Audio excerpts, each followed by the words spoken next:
So kind of screwed everything up. Now, And do you see? oh, go ahead, King. Yeah, do you see it with it becoming business on that side? You being around the crew members, do you seeing the ego starting to show? Or you start seeing energy starting to change amongst the group? You know what? Honestly, for us, I never really saw that. The only thing I did see is, when I found out what Jerry Heller was doing, our manager, and ripping us off, and how I found that out is I had produced a song, Supersonic, right, for the girls, JJ Fad. I produced that record, and I was, at the time, it cost me probably like $400 to make that, because Supersonic wasn't a single. The single was called Another Whole Bites the Dust. That was a diss to whatchamacallit, right? Yeah, Roxanne. Yeah, Roxanne Shante, yeah. Shante and all of them. And I was like, okay, you want to go diss some hardcore East Coast rapper chicks? You go right ahead. But I tell you what, I'm going to do a dance record on the other side just in case. So we did the B-side, and that was Supersonic.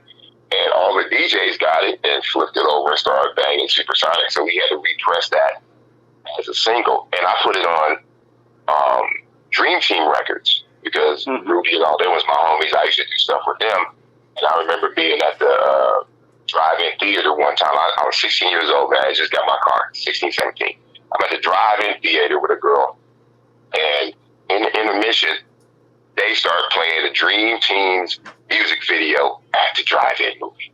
I had never seen a rap, video at the drive-in movie. I'm like, that's when you knew how big they were, right? So I'm like, okay, bam, I'm putting this on Dream Team Records because they got the hottest thing out right now. We're going to put Supersonic in Another Hole over here.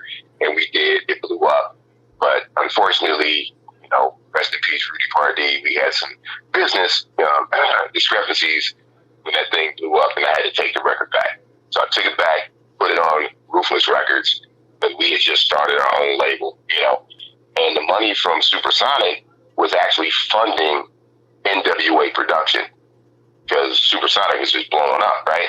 So I was trying to get paid, and Jerry always had some excuse why I couldn't get my money. So that's when I kind of realized that there was something going on, got me an attorney, took care of my business, and I ended up leaving the group like right after we did Straight Outta Compton, and I'm like, everybody's like, man, you're stupid leaving, right? I said, well, I did some of the early tour on Straight Outta Compton, but when I realized I wasn't getting paid, and nobody was really getting paid, that little $500 we was getting, and the little, Jeeps or little things that Jerry was providing for everybody, I wasn't about that, man. I want my money, so I left and took care of my business. But that's what I think changed everything too, is because Jerry was really tied in with those major labels, and when JJ Fad got the deal over at Atlantic Records at AFCO, that opened the door for NWA to get the major deal as well. You know what I mean? And I look back in hindsight, if I stayed independent with a record that big, oh my God, how much money we could make. And we talking about 80s money at the time. Now, when that's what I'm saying. And when you did Supersonic, that was all some studio time that you had all had left over. I was working on. I remember I was working on Professor X because I'm also known as Professor X. I was doing a Professor X joint, and they was just in there hanging out.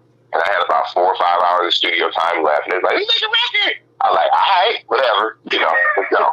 And seriously, like I had an 808.